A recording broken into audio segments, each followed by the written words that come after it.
Keshav, how do you assess the situation right now? Yeah, obviously Bangladesh batted really well today.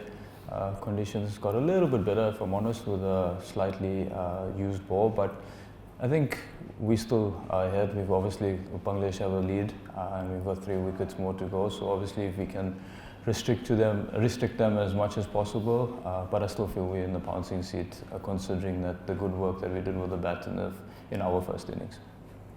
Keshav, what was the conversation between the umpires and the playing conditions? At one point, South Africa were asked to operate only the spinners. So what were the conditions there in the middle? What they were offered with the bat light? Please guide us through the entire situation, please. Obviously, they take a light meter reading based on the benchmark that was set on the first day. And if they see it fit that the spinners can bowl, then they offer that to you. And if it's not fit for the spinners to bowl, then we came off like what we did at the back end of the day's play. Next question. Yeah, just focusing in on your own performance today. So you took a couple of key breakthrough wickets today. How do you sort of assess your bowling today? Yeah, look, it's nice to get a marathon spell under the belt. I love bowling. I wish I didn't give a little bit. I gave a little bit less cut balls in the start of the spell, but I think I settled in quite nicely.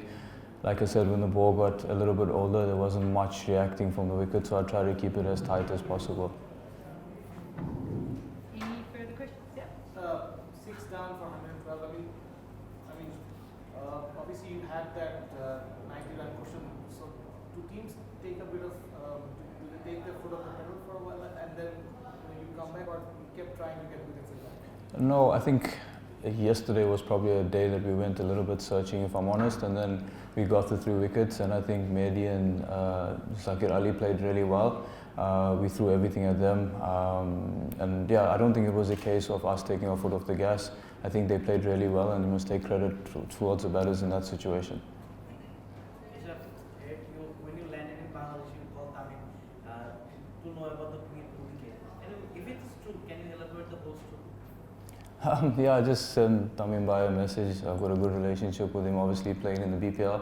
And I just asked for some advice based on conditions and how to go about the business. And he gave me a few words in terms of how the wicket would play. And yeah, he wasn't wrong. Or he read the wicket to the T.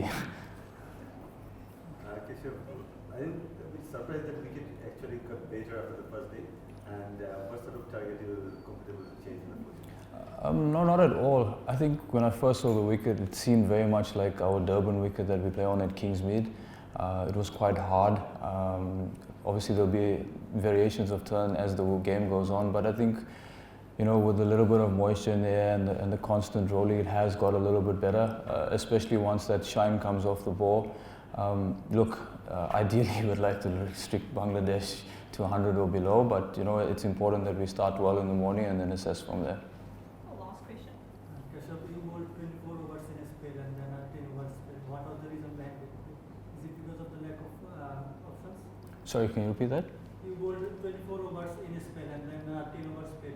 So what was the reason behind it? 10 over, what was that? Oh, you said your long spells. It was Yeah. a specific What's the reason plan for behind that. going long? Oh, long spells. I think, obviously we have a four bowler lineup in our attack. And my job, apart from trying to create opportunity, was to hold up and in. I think this morning when I bowled in tandem with KG, I could see that his tail was up and got the ball to do a little bit. So, my job at that stage was to try hold up and in. And then when the switch came, I posed a little bit more when the ball started to spin. So I think it's also, as a spinner, you want to allow yourself to settle in and get those long spells on a wicket like this, knowing that there is a ball that will turn and be in your favour. And luckily enough, towards the back end and middle of my spell, I got some reward from that.